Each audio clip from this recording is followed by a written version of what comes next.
Hello दोस्तों। आज हम बात करेंगे जो बनारस लोकोमोटिव वर्क यानी बीएलडब्ल्यू वाराणसी से जो Indian railway BLW apprentice recruitment 2022 का जो फॉर्म आया है उसके बारे में जानेंगे। उसको कौन कौन भर सकते हैं, क्या फीस है, क्या लास्ट डेट है, इसके बारे में पूरा हम जानेंगे। तो चलिए हम सबसे पहले आ जाते हैं नोटिफिकेशन इसका देखेंगे। नोटिफिकेशन को देखने के लिए चलिए हम नोटिफिकेशन को देखते हैं। सबसे पहले देखिए ये आ गया हमारा। ठीक है, नोटिफिकेशन में क्या है। ओके, अब देखेंगे इसका जो ऑनलाइन आवेदन करने की अंतिम तिथि है वो 26 अप्रैल है। ठीक है, 4 यानी कि 4:45 तक है। ऑनलाइन भुगतान की अंतिम तिथि भी यही 26/4/2022 को है। ऑनलाइन दस्तावेजों के अपलोडिंग करने की तिथि जो है 28/4 तक है। 4:45 तक। इसके बाद अगर देखेंगे तो फिर इसमें जो है कौन कौन सी और ट्रेड है, फिटर है, कारपेंटर है, पेंटर है और वेल्डर है, इलेक्ट्रीशियन है। ये सभी पोस्ट हैं। नॉन आईटी रिक्त पदों के लिए जिनके पास आईआईटी नहीं है, वो आईटीआई नहीं है उनके लिए ये ऊपर वाला, और जिनके पास आईटीआई है वो इनके लिए ये फिटर उटर ये आईटीआई रिक्त पदों के लिए है, और ये नॉन आईटीआई पदों के लिए है। ये वाला जो है नॉन आईटीआई वालों के लिए है। ये पूरा आप देख सकते हैं। सीटों की संख्या ये है, और एससी के लिए 5 सीट है फिटर में, और अनुसूचित जनजाति के लिए 2 सीट है। अन्य पिछड़ा वर्ग के लिए 8 सीट है। डब्ल्यूएस के लिए 3 सीट है, और सामान्य के लिए 12 सीट है। इसके बाद देखेंगे हम और नीचे आ जाते हैं। इन लोगों को भूतपूर्व सैनिक शांति काल के दौरान मारे गए सकते हैं। भूतपूर्व सैनिक के बच्चे, सेवारत जवानों के ये सभी हैं। वांछित संख्या में ओबीसी एसटी अभ्यर्थियों के अनुपस्थित होने के सीट पर निम्नलिखित अभ्यर्थियों को भरा जाएगा।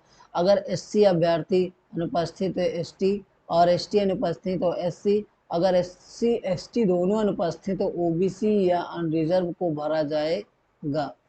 ओबीसी अगर अनुपस्थित है तो रिजर्व को, और ईडब्ल्यूएस अगर अनुपस्थित है तो यू अनरिजर्व को।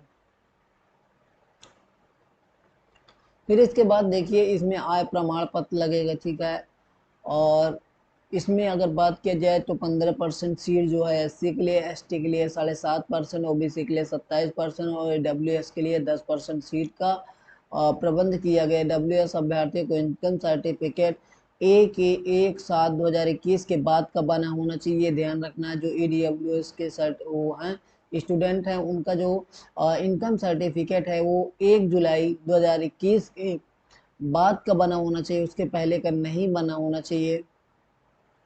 और इसके बाद देखेंगे क्या शैक्षणिक योग्यता है। मैट्रिकुलेशन अर्थात 10+2 या हाई स्कूल या समकक्ष परीक्षा में 50% या उससे अधिक होना चाहिए। अगर आपका नंबर इससे कम है तो आप इस फॉर्म को नहीं भरें। और उम्मीदवारों के पास योग्यता अधिसूचना जारी होने की अंतिम तिथि जो होगी वो 26 मार्च 2022 से पूर्व होनी चाहिए। मतलब ये आपके पास होने के 26 मार्च से पहले आप पास कर चुके हों। फिर आईटीआई सीटों के लिए आपका जो देखिए ये नॉन आईटीआई वाले सीटों के लिए थे, ये आईटीआई वालों के लिए था। ये 10+2 में 50% अंकों या उससे अधिक अंकों के साथ आईआईटी संबंधित ट्रेड में उत्तीर्ण होना चाहिए। आप जिस भी आईआईटी ट्रेड में अप्रेंटिस करना चाहते हैं उस ट्रेड में आपको उत्तीर्ण होना जरूर है। उम्मीदवारों के पास अगर बात किया जाए योग्यता अधिसूचना जारी 26/3/2022 से पूर्व होनी चाहिए। और नीचे आ जाते हैं, देखते हैं इसमें।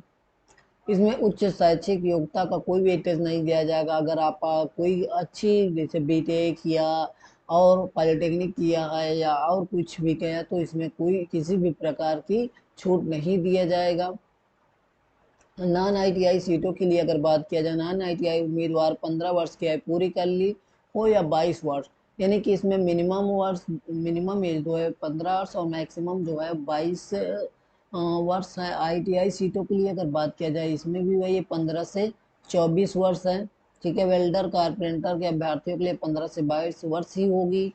अनुसूचित जाति के लिए अगर बात छूट की बात किया जाए तो 5 साल के, अन्य पिछड़ा के लिए 3 साल का है, और दिव्यांग के लिए अनरिजर्व का जो दिव्यांग है उसको 10 साल के, SC ST के दिव्यांग के 15 साल, OBC के दिव्यांग के लिए 13 साल। अगर एक सर्विसमैन है और पश्चात कम से कम 6 महीने का लगातार सेवा किया तो 10 वर्ष से अधिक नहीं ना हो। फिर इसके बाद दिव्यांग कोटा का शारीरिक फिटनेस मानक मान क्षमताएं, इसको छोड़ देते हैं, आप देख सकते हैं। चयन का आधार क्या होगा आप पढ़ लीजिए। और विधियों नामिका बनाने हेतु पाता व्याधिक मैट्रिकुलेशन परीक्षा में प्राप्त अंकों के प्रतिशत के आधार पर इसमें ये बताया गया है कि जो चयन का आधार होगा, जो आप इंटर में जो मार्क्स पाए हैं उसके आधार पर होगा। और नॉन ITI चयन यद्यपि ITI उत्तीर्ण अभ्यर्थियों को लिया जाएगा, परंतु ITI के प्राप्तांक का वेटेज नहीं दिया जाएगा। केवल उनके पास अधिसूचित ट्रेड का प्रमाण पत्र अंक का होना आवश्यक है। मतलब ITI का अगर आप किए हैं तो आपको उसका वेटेज नहीं मिलेगा, आपको केवल ITI वालों के लिए मैं बता रहा हूँ। तो ITI आप किए हैं तो उसके नंबर का वेटेज आपको नहीं मिलेगा, केवल आपका जो मैट्रिकुलेशन है उसका ही वेटेज मिलेगा, केवल ITI। इसलिए देखा जाता, आप जैसे कोई फिटर में करना चाहते हैं तो आपका फिटर का ITI का जो सर्टिफिकेट होना चाहिए।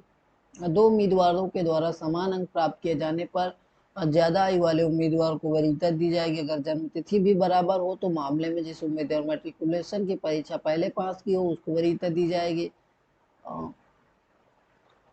फिर इसके बाद और देखते हैं आवेदन करने के संबंध में निर्देश क्या है। भुगतान आपको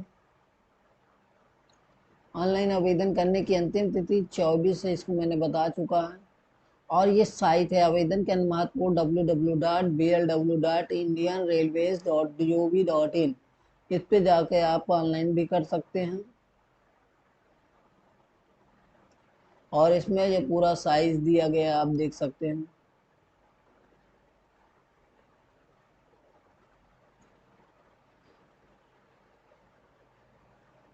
तो अगर मेरा वीडियो पसंद आए तो मेरे चैनल को सब्सक्राइब, वीडियो को लाइक जरूर से जरूर करें और ज़्यादा से ज़्यादा लोगों को शेयर करें। अगर इसमें फीस की बात की जाए तो OBC और जनरल के लिए 100 रुपये, SC ST के लिए 0 रुपये है।